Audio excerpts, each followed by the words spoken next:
¿Qué tal? ¿Cómo están ustedes? Muy buenas noches. Es lunes, es 6 de octubre. Ustedes dirán, ¿y qué importa? Bueno, que ayer fue 5 de octubre. De nuevo, ¿qué importa? 20 años del plebiscito de 1988. Ayer se celebró un acto en el velódromo del Estadio Nacional. La concurrencia no fue masiva, fue más bien íntima. Todas las celebraciones del 5 de octubre, casi sin excepción, creo que la primera puede haber sido algo distinta, han sido celebraciones muy íntimas, muy calladas. Una fecha que curiosamente es la que genera los mayores niveles de apoyo en términos de votaciones históricas de uno u otro bando. En fin, es una fecha muy notable, pero que siempre se recuerda de una manera muy particular. ¿Qué es lo que pasó ese año 88? ¿Cómo se desarrolló una campaña que fue sorprendente en términos publicitarios, con elementos novedosos, con paradigmas que no se cumplieron? Vamos a intentar mirarlo desde la perspectiva de la historia. Vamos a intentar tratar de ubicarnos. Seguramente vamos a caer en algún minuto en hablar de los 20 años del no, pero cómo está el país hoy día. Intentaremos empezar por ponernos en el contexto de lo que pasaba en la última parte de la década del 80, cuando empezaba a concluir el gobierno militar. Está con nosotros el historiador, doctor en Historia de la Universidad de Oxford, Alfredo Jocelyn Holt, el sociólogo Eugenio Tironi, doctor en Sociología de la Universidad de París, ya que estamos tirando los doctorados arriba de la mesa, y nuestro querido amigo Álvaro Góngora, doctor en Historia de la Universidad, director de la Escuela de Historia de la Universidad Finisterre. Le estaba haciendo el doctorado, se me pasa Álvaro por no ponerme anteojo. Entonces uno ve director y dice doctor, claro, efectivamente. Doctor en Historia de la Universidad Católica de Chile. Alfredo, tú llegaste a Chile el año 88. Sí. ¿Te habías ido cuándo? El 85, al principio del 85.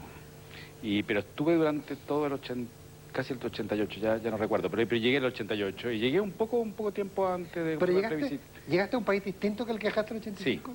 Sí. ¿En qué se notaba? Sí, porque ahora que he tenido que estar trabajando sobre algunos de estos temas, hay cosas que yo no sé, es decir, que no sé por aproximación vivida, y la tengo que saber por registros, por diarios, por referencias y demás. Pero yo creo que era un país, yo por ejemplo, no vi los inicios, si no recuerdo mal, de La Época, del diario La Época. No vi la toma de la Escuela de Derecho de la Chile, donde yo era estudiante, en que sacaron todos los muebles, los pusieron en el frontis de la facultad. No vi los acuerdos finales que llevaron finalmente a la constitución de la concertación. Claro. No vi todo el proceso de la inscripción en los partidos, que fue un debate fuerte en su momento, la creación del PPD en su momento como un partido instrumental que generó... eso todo no lo vi. Entonces, 3 años fueron largos, yo estaba en Inglaterra, 3 años largos, el país había cambiado. ¿El año de las protestas? Yo me fui todavía... El 83 fue la claro, pero vine acá y me tocó, incluso yo estuve aquí cuando sucedió el atentado contra Pinochet. Entonces, yo pasaba ciertos tiempos, 2 o 3 meses y todo el asunto acá. La verdad es que, no sé, en Inglaterra no sale el sol, entonces viene para acá, ¿no? Hay que huir. Ahora, pero cuando tú te vas el año 85, ¿te imaginas que 3 años después se está convocando un plebiscito? No. Yo creo que eso es muy notable. He estado leyendo últimamente, he estado leyendo, por ejemplo, la historia oculta del régimen militar, de Ascanio Cavallo, de Manuel Salazar y Óscar Sepúlveda, y es muy llamativo. Es decir, aquí hay una vertiginosidad, hay un aceleramiento, hay un tiempo corto que se acelera muchísimo. Es muy extraño. Yo todavía me fui con la sensación de un país bastante estático, pero en situaciones bastante críticas, porque entre el 83 y el 86 tenemos, ¿no es cierto?, tenemos todas las protestas, tenemos una crisis económica, tenemos situaciones bastante límite que tensionan fuertemente a la dictadura.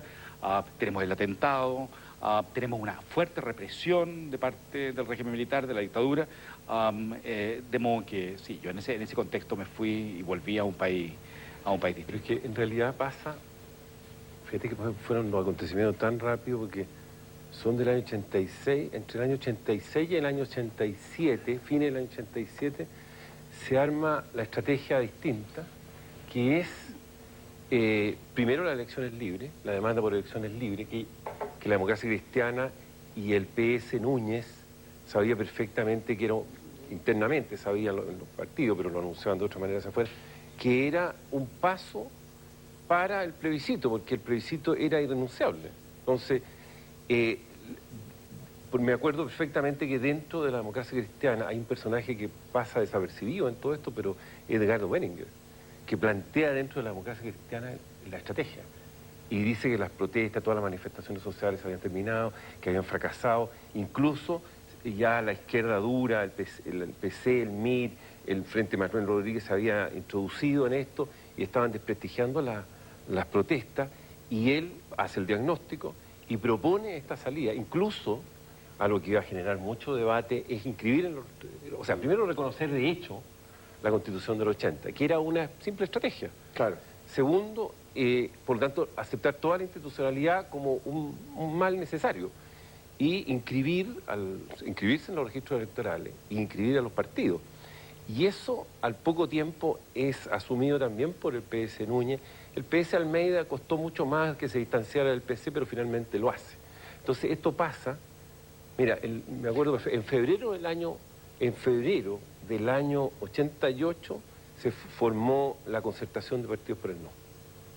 O sea, es el lanzamiento, ¿te fijas? Y eso claro, iba desde mediados del 86 hasta el verano del 88. Ahora, cuando seguimos usando como hito el viaje a Alfredo, digamos, para usarlo como referencia histórica... Yo tuve buena parte del 88 aquí. Claro, pero Acuerdo Nacional termina con Gabriel Valdés, Eugenio, diciendo renuncia indeclinable y nada más. Claro. ¿Cómo renace esta tercera vía? Porque, a ver, yo creo que aquí influyó mucho, bueno, el fracaso de la estrategia, digámoslo así, insurreccional, digamos. ¿Militar? La protesta. No, la protesta. Ah, la protesta. Perfecto. La idea de la movilización social. Eso fue una cuestión que dejó a la clase, la verdad es que esa era, en el fondo, la opción elegida, digamos. Y esto dejó a la clase política sin conducta. Y prácticamente dejó a la clase dirigente de los partidos, en lo que valían, porque los partidos tampoco eran muy poderosos, los dejó, yo diría, sin una respuesta y prácticamente resignados a lo que viniera. A eso se suma el atentado a Pinochet, que obviamente fracasa. Y yo creo que ahí fue muy importante gente como Edgardo Benninger, como Genaro Arriagada, claro. Un grupo que si se quiere un poquito más de intelectuales, llamémoslo así. Bueno, gente como, bueno, Juan Ariel Valdés, gente de los centros de investigación, de Flaxo, de Sur, de Cieplan, de ILET, que era una cosa que dirigía Juan Somadría. Ese grupo como que agarró el relevo y planteó la gran oportunidad de estar en el plebiscito. Y diseñó una cierta estrategia que suponía la concertación, por ejemplo. La palabra concertación es una palabra súper curiosa, porque es una palabra que es difícil imaginar que se va a crear una coalición política con ese nombre. No me parece un trabalengua. Y de hecho tiene además una concertación para hacer algo.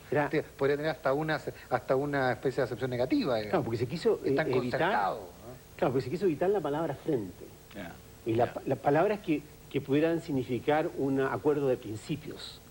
Y la idea era una concertación que cada uno preservaba su identidad en función de lo objetivo. Pero un paso anterior, hay un debate que lleva a decir la vía insurreccional fracasó y este es el camino. ¿Por qué? Porque, como decía Álvaro, se pierde el control por la aparición del Frente Manuel Rodríguez, del Lautaro, se pierde el control de lo que va a ocurrir, o finalmente se da cuenta que el enemigo es, en ese sentido, en ese frente, inexpugnable.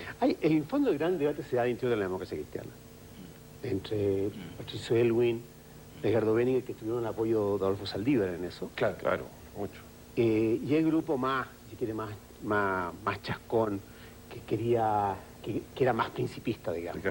El miedo, porque también ¿hasta qué punto se llama el miedo de la salida insurreccional? Porque ahí eso, la situación el 83, 86, habían situaciones de que, bueno, las fuerzas policiales de una dictadura tan poderosa no pueden entrar a las poblaciones, que Pinochet, ¿no es cierto?, no sé, verdadero o no, apócrifo o no, que Pinochet veía las protestas desde un helicóptero, etc. Era del alarmado fuertemente. Pero yo creo que a mediados de los 80 ese fantasma ya se había disuelto. A tal punto. Fue muy al mundo popular, digamos, las poblaciones. Bueno, los efectos dramáticos de la crisis del 83 se sienten a fines del 84, digamos, niveles de cesantía altísimos, y al revés, en vez de generar un efecto tal vez, como tú planteas, generar un efecto depresivo, digamos. Y ya hacia el 86, 87, por el contrario, comienza Una recuperación muy fuerte. La gente... No, yo creo que fue...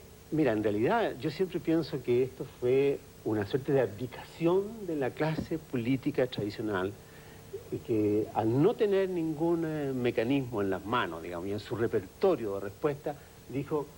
Aceptemos en los términos... Se encontró con este grupo, que además había constituido en los centros de estudio. Claro. Y que habían hecho un diagnóstico. Ustedes han señalado siempre, como se llama, han sido muy insistentes en que habían hecho un diagnóstico y que en cierta medida el triunfo de la concertación, el triunfo del no habría tenido que ver que entendieron mejor al país que lo había hecho de alguna manera la dictadura. Yo creo que sí. Ese es el argumento que ha sido... Yo creo que eso fue verdad. Y esto, por una parte, más el respaldo político que le da la dupla Benninger-Elwin, más el respaldo... Yo creo que también Valdés en ese momento muy... Era presidente del partido. No, y después... apoya mucho esto, apoya mucho esto.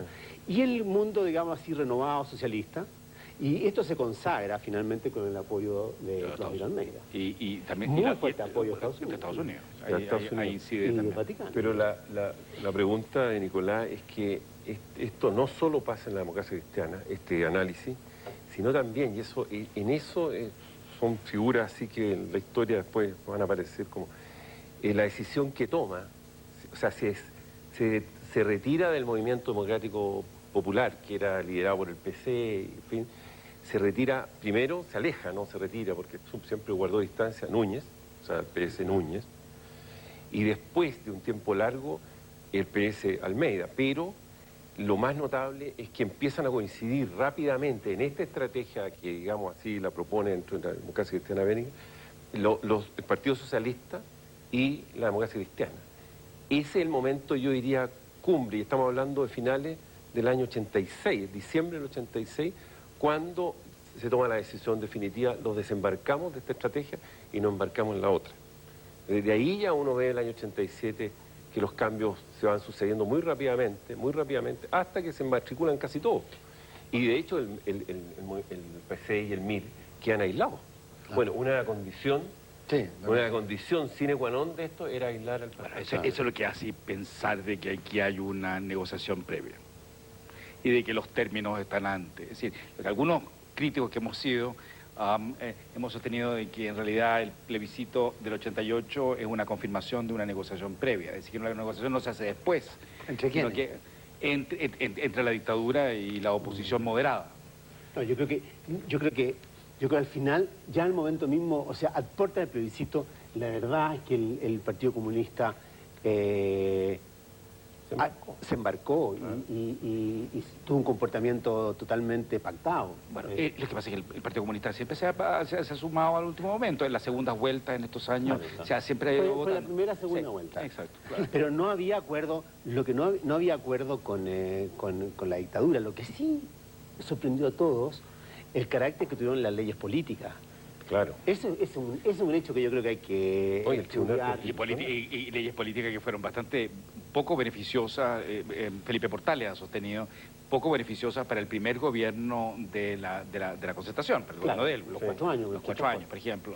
Pero por otra parte, fue el que fijó la inscripción. Claro, pero esa fue la historia de esa negociación, que abre, por ejemplo, un espacio por Claro, ejemplo, claro, claro. a la existencia de la franja política. Claro, eso. Con unos alcances que probablemente nadie sospechaba. Claro. en Claro, ese pero nadie minuto. se hubiera imaginado. Na- Es decir, la falta de creatividad de parte del oficialismo militar, jamás se pudo, si no pudieron hacer una franja como Dios manda, ¿cómo se pudieron haber imaginado que pudiera haber habido una franja tan bien hecha como la de oposición? Es decir, Bueno, era vamos a imposible. llegar a hablar de la franja, pero yo creo que nos falta una etapa previa. Vamos a hacer una pausa. Antes les quiero recordar que tenemos a partir de hoy nuestro programa junto al Grupo Santillana Chile, a través de sus editoriales Aguilar, Alfaguara, Alfaguara Infantil y Juvenil, Taurus, Suma, Punto de Lectura y Alamá, le harán un regalo semanal. El viernes de cada semana sortearán 2 libros, estos son de esta semana, entre quienes envían sus preguntas, opiniones y sugerencias sobre los temas de esta semana a nuestro blog. Parece que me estoy equivocando cámara. A esa cámara, perfecto. Usted sabe que nuestro blog es www.canal13.cl/en contexto. Esta semana los libros son El libro del aire y de las sombras de Michael Gruber, de editorial Alfaguara, e Instrucciones para salvar el mundo de Rosa Montero, de editorial Alfaguara. Yo les voy a ir contando un poco qué se trata cada uno de estos libros al final de cada uno de los bloques. Sus opiniones, sus preguntas nos interesan y además le puede significar un libro por gentileza de Alfaguara. Ya volvemos. Seguimos hablando del plebiscito del 5 de octubre de 1988. Están con nosotros Alfredo Jocelyn Holt, Eugenio Tironi y Álvaro Góngora. Les recuerdo, nos puede dar sus opiniones a www.canal13.cl/en contexto. Hay probablemente un episodio relativamente olvidado, y que es el fallo del Tribunal Constitucional que redacta el ministro don Eugenio Valenzuela Somarriba respecto a la manera en la cual se desarrolla el plebiscito. Recordemos que había una discusión y había quienes sostenían que las leyes electorales eran solo para elecciones y no para plebiscito. Por lo tanto, la propaganda política establecida en la Constitución, el periodo, los registros electorales, etcétera, etcétera, se suponía que no empezaban con el plebiscito, sino que empezaban con la primera elección que se generaría después del plebiscito. Y sin embargo, en un fallo que fue histórico y poco recordado y poco valorado, se produce esta situación que cambia, Alfredo, del todo el mapa. Yo creo que lo que pasa es que no hay que olvidarse que la dictadura tuvo elecciones. Pero nos tocó participar en esa. Yo participé en 2 de que te ellas. cortaron el carnet. Sí, y voté que no, y a la hora del plebiscito del 88 no me inscribí. Y no me inscribí porque no quería legitimar la Constitución. Pero las otras dos consultas, yo creo que se había generado una desconfianza absoluta sobre el sistema electoral. No había confianza.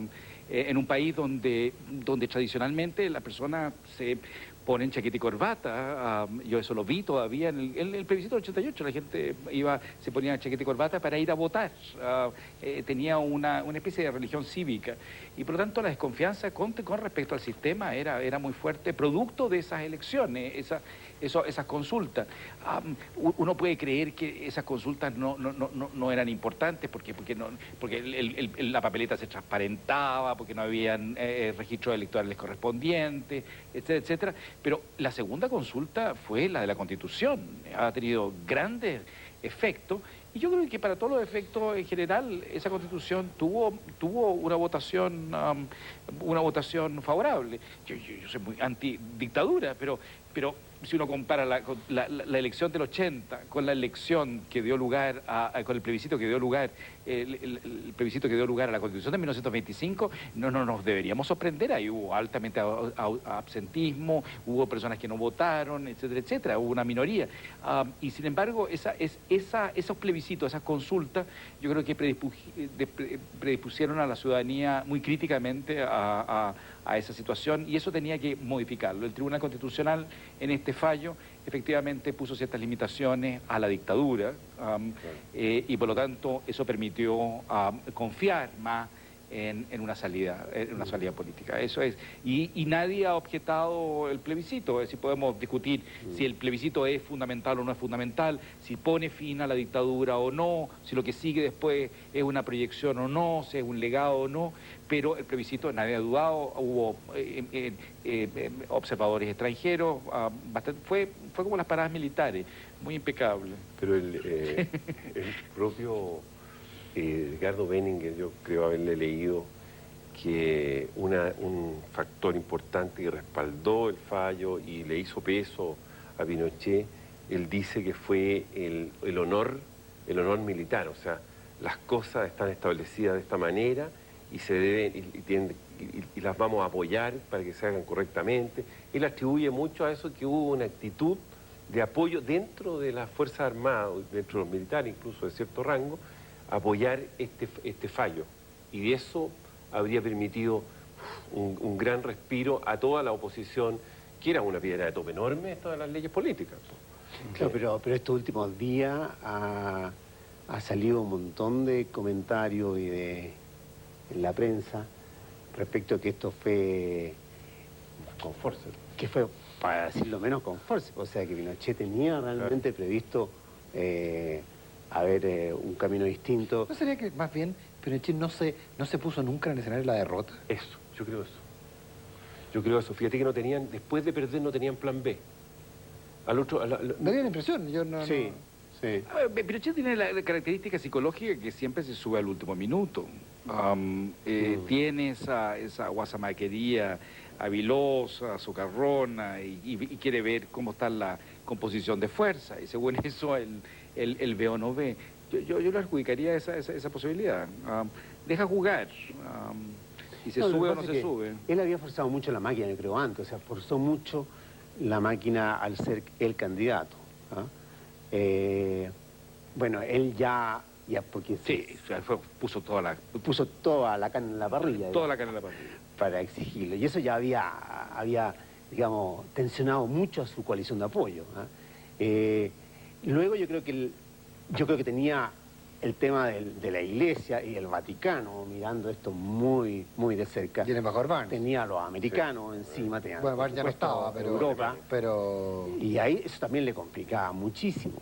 Y además se produjo esta fisura dentro de la Fuerza Armada, con lo de Matei. Ahora, pero eso ocurre la noche, el 5 de octubre. Sí, ¿no? Sí. O sea, no hay una... No, yo creo que hasta ese minuto él nunca pensó que perdía. No se sabe, claro, porque no se sabe de una discusión previa. No, y puede haber un golpe de Estado ahí, en ese momento. Pero si lo quería. Claro, lo que pasa es que lo que es fascinante, yo creo, del plebiscito, y que mirándolo así en perspectiva, es que lo que significó fue un éxito o un fracaso, una derrota, un empate. Porque aquí, es cierto que Pinochet se pone todo, personaliza el plebiscito. Yo te voy a hablar de la teoría del empate, pero... 44% es feroz de grande. Y la transición tiene que tomar en consideración ese 44%, y eso es muy, muy, muy importante. Ese 44% es equivalente, en cierta medida, al 45% de la Unidad Popular en marzo del 73. Y ahí se tuvo que hacer un golpe militar en contra de la Unidad Popular, en contra de Allende, para sacar a Allende.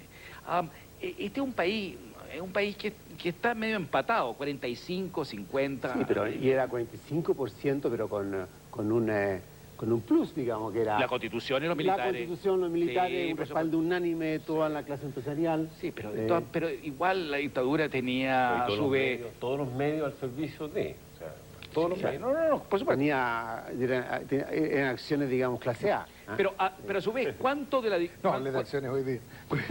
Pero ¿cuánto de la concertación y los gobiernos posteriores, ¿cómo se llama?, han considerado como muy poderoso el legado de la dictadura, que lo han hecho o en parte suyo o no han persistido en esta postura moderada?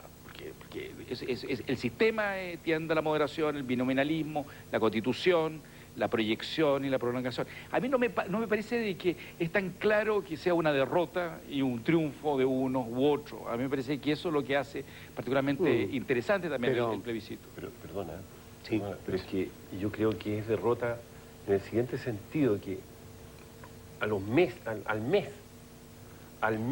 de haberse producido el triunfo del no, el gobierno estaba de hecho, a los días pide la renuncia a todo el gabinete, llega Cáceres, sale Fernández, y hay un ambiente de derrota en las filas que habían apoyado al socialismo. No estaban acostumbrados a perder de esta manera. No, pero un ambiente completamente... O sea, no digamos un mes después, era de ver cómo estaban los partidarios del sí esa misma noche sí. Y al otro día... Sí, pero los otros estaban aterrados también que pudiera haber un golpe. No, claro, pero el problema está aquí, no es tanto cuál es el estado de ánimo de la población, sino que quién la administra.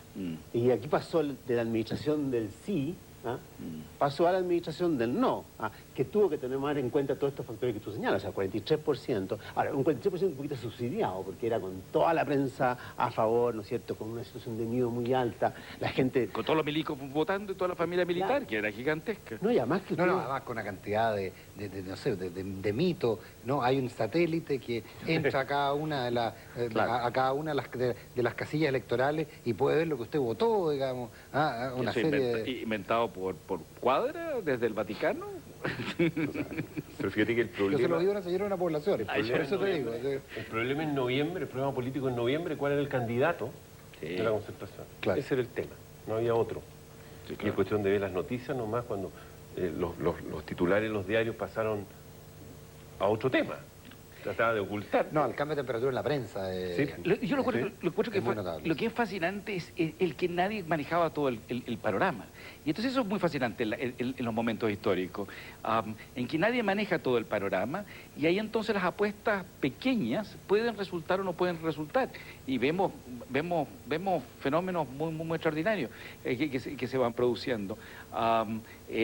Cómo corren, ¿no es cierto?, el cuento de que Enrique Correa y Ricardo Solari corren muy luego a decirle a Elwin que él va a ser el candidato siguiente un año después. Esas rapideces, esas habilidades políticas en el caso de Ricardo Solari y de Enrique Correa, fueron muy habilosos. Ellos eran de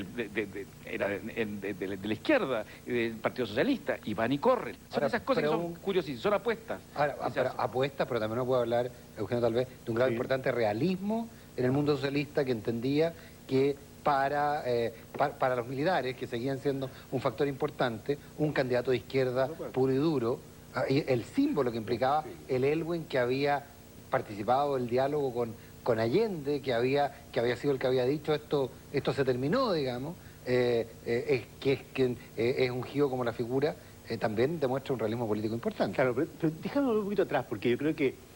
Sí, porque Que ese- no, nos estamos saltando claro. el plebiscito, de hecho. Así que... Claro, yo creo que ese 43% está inflado, digamos, ¿sí? Porque primero, por el tema del miedo que tú dijiste, principalmente, si el gran adversario que tuvo el no era precisamente el escepticismo, el miedo a la gente a inscribirse, o más bien, el escepticismo que llevaba a la gente a la indiferencia, a no inscribirse. Bueno, Y una vez inscrito, votar que no. ¿Ah? Ese era el gran punto. ¿Ah? O sea, hay mucha gente que yo creo que aún sintiéndose muy alejada y lejana y adversaria a la dictadura, no sería raro que haya votado que sí por temor a la represalia. ¿Ah? Entonces, Bueno, con un dato adicional, Hubo muchos de nosotros que no nos inscribimos Claro, y que no votamos. pero, a ver, pero poco, nunca tampoco en la historia. nunca de tampoco en la historia, pero... Bueno, pero es suficientemente Pero significante. tú siempre has pertenecido a grupos muy exclusivos. Sí, tenía ¿no? mucho valor. Alfredo. Pero, a ver, pero también con un elemento que tal vez olvidamos, y que es que a fines del 87, durante todo el 87 y parte del 88, se empezó a vivir una prosperidad inédita. Inédita. No, La pero inflación, pero desempleo todavía seguía. pero había cambiado. Pero no ayudó Las mucho. tasas de inflación, No, pero el las tasas de 10% desempleo que sea, cayeron a la 11. mitad. Las tasas de desempleo cayeron a la mitad. La inflación es en torno al 12% anual. Pero eso es una de las cosas bien interesantes del plebiscito, que siempre se señaló que los polos de desarrollo, donde la dictadura esperaba que iba a salir a favorable, votaron a favor del no. La tradición- Eso fue una la sorpresa. tradición de Iquique. Sí, eso fue Pero muy, le muy pasaron la de cuenta Iquique. con la Son de cesantía. Iquique. La tradición de Iquique. No, eso fue muy notable. No, sí, sí. No, es curioso. No, y además que hay que tener en cuenta también que la concertación de ese entonces, digamos, la campaña, no puso en marcha una red y un mecanismo de control de la votación Eso es extraordinario. que fue extraordinario, digamos, y que fue lo que dio confianza a la gente para que fuera a votar y todo lo demás. Ahora, pero hay un Y era elemento... una sociedad civil también. Había una sociedad civil altamente creativa, de que no había tenido acceso a esto y creyó y tenía una mística y eso O sea, se fue la tradujo. sociedad civil, sí, creo que la capacidad de los partidos Fue muy para importante, estructurar sin eso era duda, mínima, sin era duda, mínima. sin duda. Y eso Pero también la dicotomía, si no, era una cuestión, o sea, muy buena para la oposición, porque Muy significa, era muy bueno, porque si no, era dictadura democracia. Y eso era muy fácil de resolver, después de 15 años. O sea, se lo dieron en bandeja. Que además no, si era fíjate si que no- Alaman tuvo, dentro de Renovación Nacional estuvo la propuesta de llamar a elecciones libres, porque él decía que la concertación era imposible que se pudiera poner de acuerdo en un candidato. Y eso hubiese... No es la primera vez que Ana Mann se ha Claro, equivocado. hubiese dispersado a la concertación si hay elecciones libres. Y ellos tenían, o sea, y el gobierno tenía candidato único. Entonces, la estrategia de Pinochet le sirvió a la oposición. No, pero además hubo un detallito. Hay un montón de detallitos, pero no nos perdamos porque además tenemos que llegar a la campaña. Pues, Sí. Así que yo les pido que luego una pausa sigamos conversando. Les estaba hablando de los libros que ustedes podrán recibir por su participación, que ya sabemos es muy numerosa en nuestro blog. El primero es el libro Del aire y de las sombras, de Michael Gruber, que es un libro de editorial Alfaguara. En el sótano de una selecta librería de Nueva York se esconde un tesoro de significación universal. Tras su pista, una serie de personajes pondrán en juego sus vidas para descubrir el legado oculto de William Shakespeare. Eruditos, estafadores, investigadores, espías, mafiosos, una carrera a vida o muerte se desata entre el siglo XVII y nuestros días tras el rastro de un manuscrito de incalculable valor que puede iluminar un pasado lleno de secretos. El libro Del aire y de las sombras, de Michael Gruber. Luego una pausa, seguimos conversando con Alfredo Jocelyn Holt, con Eugenio Tironi y con Álvaro Bosco. Al minuto en el cual ya, consideraciones más, consideraciones menos, la campaña por el plebiscito está lanzada. Aparece esa instancia que sorprende a todo el mundo. La franja, la llamada franja del no, la franja de propaganda electoral a la cual nos hemos acostumbrado, pero que sorprende, rompe. La revista ¿Qué pasa? Nos cuenta en su edición de esta semana que hubo 2 asesores norteamericanos que tuvieron mucho que ver en esa definición. Eugenio Tironi estuvo ahí en la cocina, ¿no?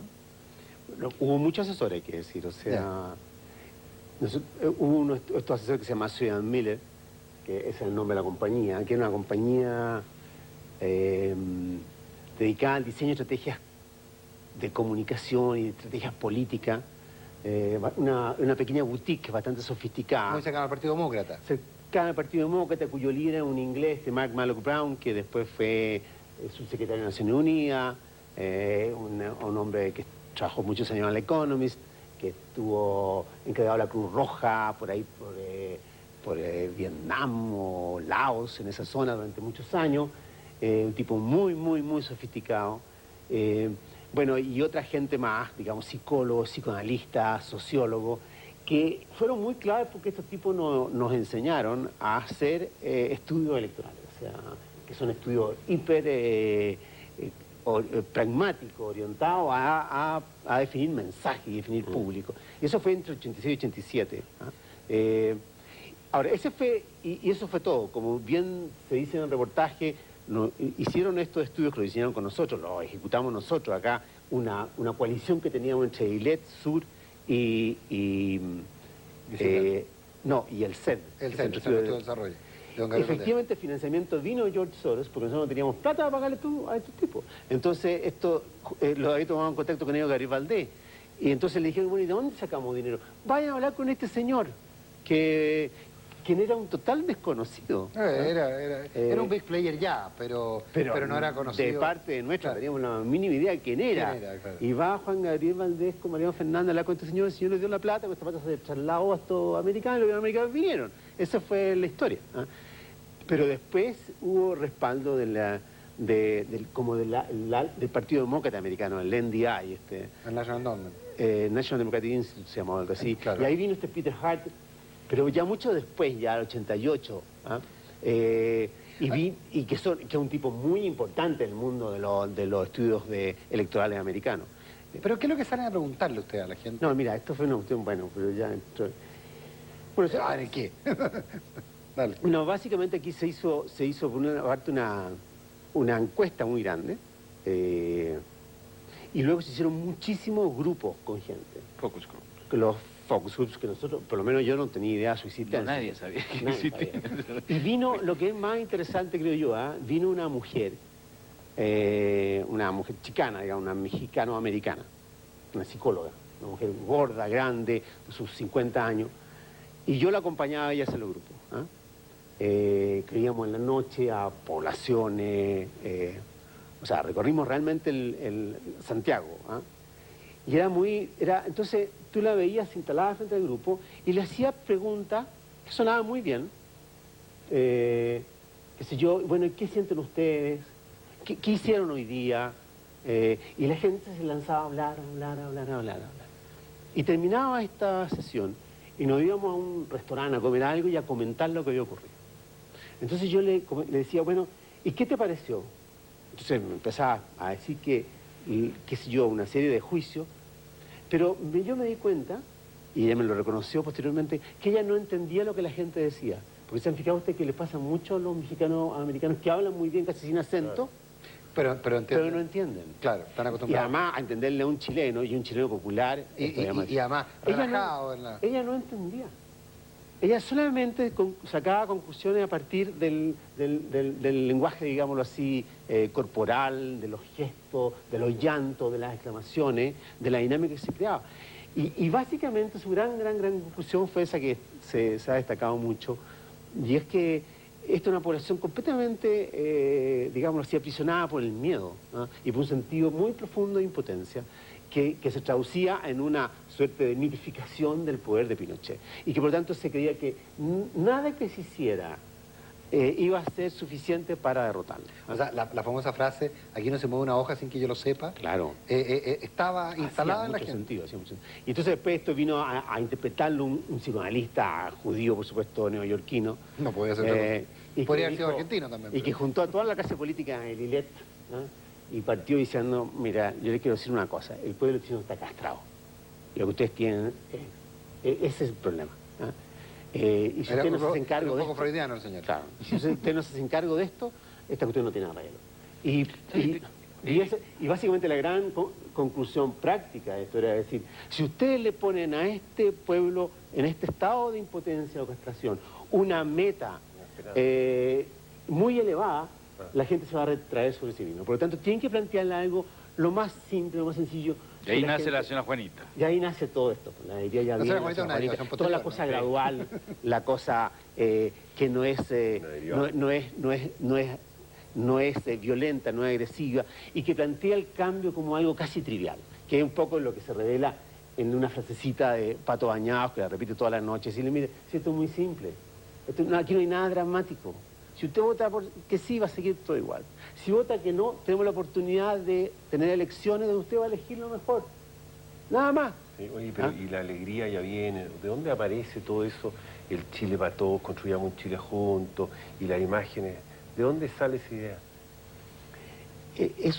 Bueno, yo creo que estos estudios impregnaron muchísimo y esto, digamos, se tradujo como en brief, digamos, o sea, con minutos de decir, mire, esto es lo que más tenemos que Sí, transmitir. pero Eugenio, también se ha mencionado las agencias de publicidad donde han estado trabajando. Entonces, si uno se vendía Pepsodent o qué sé yo, o dentrífico, podía como dentrificar a Patricio Bañado y a estos chicos que salían todos, ¿no es cierto? Entonces había eso también, ¿no es cierto? Había No, lo toda que una pasa- publicidad extraordinaria de gente, como se llama, que ya manejaba la televisión, Claro. manejaba el lenguaje esto televisivo, fue e hicieron una gran coreografía. Exacto, una triple alianza, la alianza entre los académicos que tenían una cierta idea de lo que estaba pasando, ¿no? Los publicistas, que son muy importantes, vender dentrífico no es nada trivial, ¿no? No. Es bien trivial, pero es importante. Pero Pero es muy tuyo no difícil. trivial. Es muy Vender difícil, dentífrico, porque pero el que tú quieres vender es una tenerte trivial. aquí, A mí siempre me ha a una parecido persona bueno. tan sofisticada usando un dentífrico y no otro, es porque hay alguien que te ha logrado convencer que ese es mejor, y eso es algo que... Lo que pasa es que tú crees en el mercado, yo no creo mucho. Pero Yo me no, guío no. por alguien que seguramente está mirando el asunto. Pero- Y entonces pero le confío en el consume doctor. dentífrico, Sí, pero bueno, claro. y lo compra. Sí. Pero en todo caso, esa gente tiene en general tiene mucha sensibilidad. ¿Ah? Entonces ese fue un mundo muy importante. Y tercero, fue gente que venía de la televisión. Y ese fue un concepto importante de hacer un programa de televisión, no hacer una tanda de comerciales. ¿Ah? Y es cierto, o sea, no es cierto que aquí hubo un grupo de académicos, intelectuales que dijo, hay que hacer esto. No, esto fue recreado por gente que No, venía... pero yo creo que la gracia que está es que saben pulsar. Claro. Y saben pulsar. Yo creo que eso independientemente, captan cosas que desde el gobierno de la dictadura no se sabía, captan cosas que todos nosotros no sabíamos, pero que sí las vemos reflejadas, y a su vez esto fue una cosa muy orquestada, es decir, había mucha gente que venía de distintos lugares y armaron un asunto que tiene que haber sido una sorpresa también. Es decir, es un momento histórico que se genera por una especie de sinergia y Claro. que se logra hacer. Y eso yo creo que es extraordinario, por distintas vertientes. Esto, de hecho, tal cual tú dices, esto en el fondo, la franja no era un receptáculo Y era tal cual eso, en que se planteaba, mire, mamá, esto es lo que queremos, y salían llegaban distintos grupos con distintas ideas. Llegaba un grupo de cantantes con una canción, llegaba un grupo de actores con un gag cómico. La misma canción del No se hizo como, se juntó a 10 o 12 productores, directores de comerciales, y se dijo, mira, esto es lo que queremos, cada uno de ustedes produzca algo. Y llegaron, y hubo una mano que los unió todos. Jaime Aguirre. Fue Ignacio Agüero, Pancho Vargas, Juan Francisco Vargas. Ah, el tema Alimate, estaba pensando en el jingle, ¿no? No, claro, Pancho Vargas. En torno a la música de Jaime y de Sergio Bravo, que fue el que puso la letra. Pero fue eso. La gran inteligencia aquí fue capturar la sensibilidad de los creativos, que es muy alta, porque para poder vender dentrífico, un cierto... Y esto era mucho más noble que vender Por pasta de dientes. Por supuesto. Y en general el mundo de la publicidad siempre está buscando ocasiones como esta para... Lo que pasa es que después de todo esto han seguido vendiendo pasta No, dental. pero cada vez que, Siempre hay que pero vender cada vez pasta que, dental. pero cada vez que pueden usan su creatividad. Ahora, pero Pero no es menor, perdona, pero no es menor para el triunfo, o sea, para la campaña televisiva, lo malo que fue La otra. ¿no? Es que fue muy mala, ¿no? Entonces era un contraste, Ahora, era un contraste Pero, demasiado Álvaro, claro, pero oscuro. desde esa perspectiva, ¿qué produce la primera noche de Patricio Bañado, el multicolor, en el otro lado? desazón, o sea, Desconcierto. desconcierto. O sea, le ganaron la audiencia, absolutamente, y eso era evidente. Incluso la melodía, la cantaban hasta inconscientemente los propios Adherentes. Claro, la gente que No, apoyaba. pero eso está basado en un cálculo que a las 11 de la noche nadie iba a ver televisión. Y se volcaron. Y se volcó todo el mundo. Ese fue el error del cálculo. Y por lo tanto no invirtieron, no pensaron en esto. En cambio, esta era la plata que tenía el No. Y por lo tanto puso muchísimos recursos y este grupo actuó con mucha libertad. Hubo unos 2 intentos de los partidos políticos que estaban preocupados por esta venta de dentrífico. Alguien dijo, esto es igual que vender Coca-Cola, esto hay que meter más contenido, hay que hacer más denuncia. Eso habría sido tú, Alfredo. Sí, yo hay que ser más racional. Por supuesto. Y hubo un intento de intervenir incluso. ¿Ah? Y además, yo creo que, curiosamente, nosotros nos sentimos muy desconcertados al verla del sí. Es tanto el contraste que a lo mejor nosotros estamos equivocados. ¿Ah? Porque a lo mejor las cosas van por allá. Pero las dos Pero primeras noches... es la insistencia de que nadie manejaba todo el escenario. claro. Y cuando eso ocurre, son momentos muy fenomenales. No se da muy a menudo. Yo creo que aquí fue una suma de... Y además en una dictadura donde está todo, supuestamente, no se mueve una hoja sin Claro. que alguien lo sepa, ¿no? Además, jugarse, que el oficialismo sea jugado por la cosa terrorífica, vamos a volver a los 70, 73... Fue la campaña del terror. Claro. Fue la campaña del terror. Eso fue lo liquidó. Pero esa fue la segunda etapa de la franja del sí. Sí. Pero era. La otra cosa es que la franja del sí tenía 2. Era la UDI y Renovación Nacional. Y hay una diferencia entre ambos. ¿Cómo así? Cuando lo hacía una, cuando lo tenía uno, cuando tenía a su cargo la puesta en escena, Renovación Nacional en el discurso tendía a distanciarse un poco de Pinochet. Mientras que la UDI era muy... Pero Álvaro, eso siempre fue, ¿cómo se llama? La postura. Eso era ver Es decir, todo el mundo dice como que la franja era tan mala, pero bastaba leer el Mercurio para darse cuenta lo malo que era el Mercurio. Había que darse cuenta cómo se llama. El diario de Segunda salía diciendo, fue una campaña de terror diciendo, ¿cómo se llama? Que se exterminaron a los miristas como ratas. Eso fue la dictadura. Es decir, esa cosa odiosidad que había en los medios afines a la dictadura, yo creo que quedó tanto más en evidencia porque la televisión aumenta. Pero el propio Mercurio, aquí me van a retar porque tenemos que ir al corte, pero tenemos muchas preguntas del público, pero ahí hay un rol, hay un tema, el propio Mercurio y por sobre todo este canal, el Canal 13, generan espacios distintos. Dan apertura, hay minutos en los cuales, digamos, los programas de cara al país generan la apertura de un mundo en el cual no aparece gente que se come la guagua. Pero Nicolás, yo no les daría un Pulitzer a ninguna de estas instancias que tú mencionas. Se estaba buscando el Pulitzer, para serte honesto. No, pero eso curiosamente creó tal ansiedad por ver algo distinto, que eso fue lo que construyó la audiencia de la franja sí, no. Nadie producía lo que se produjo en la franja. Había mucha presión, Eugenio, por mostrar más por aprovechar la instancia para hablar de los detenidos desaparecidos, o sea, esa cosa sutil de mostrar las mujeres bailando solas, la canción de Sting, digamos, ella baila sola. Pero aquí esto fue una cosa genial de Genaro Regá, que él constituyó como un grupo comisario, que eran Juan Gabriel Valdés con Patricio Silva, uno socialista, otro demócrata cristiano, y ellos eran el nexo con la clase, con el mundo político, con el comité político. Y ellos en el fondo fueron los grandes protectores, con Genaro, del grupo más bien técnico, de la franja. Entonces, nunca estuvo invadido por presiones de los partidos. Tenía una total autonomía para actuar. Bueno, luego una pausa, vamos a seguir conversando con Alfredo Sinigol, con Eugenio Tironi y con Álvaro Góngora. Pero antes, recordemos que a fin de... Vamos muy rápido, tenemos solo 7 minutos y tenemos que contestar sus preguntas. Para Eduardo Tironi, escrito por Juan Eduardo Palma. Desde la óptica de la ficción, ¿qué camino hubiese tomado la oposición de la época si el régimen de Pinochet hubiese desconocido el resultado? Y, por otro lado, quisiera saber, dice Juan Eduardo Palma, si la oposición estaba preparada para aceptar un eventual triunfo de Pinochet en las urnas. No, yo creo que está preparada para aceptar un triunfo de Pinochet en las urnas. Más bien, yo creo que estábamos preparados para eso que para ganar. Aceptaron el triunfo en la Constitución de 1980. Claro. Sí. Yo creo que más bien no... La verdad es que esto fue una sorpresa haber ganado. Y eso también se expresó el 6 de octubre en las calles. La gente estaba completamente sorprendida. No había un plan ex post. De hecho, el acuerdo era nada más que en torno al no. No había ningún otro acuerdo posterior.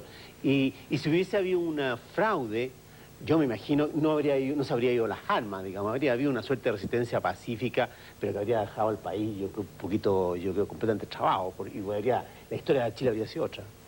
Nos escribe Eduardo Sandón Fonfag, dice que tenía 7 años para el plebiscito y pregunta si existe algún fundamento para la teoría del pseudo golpe si es que ganaba el no.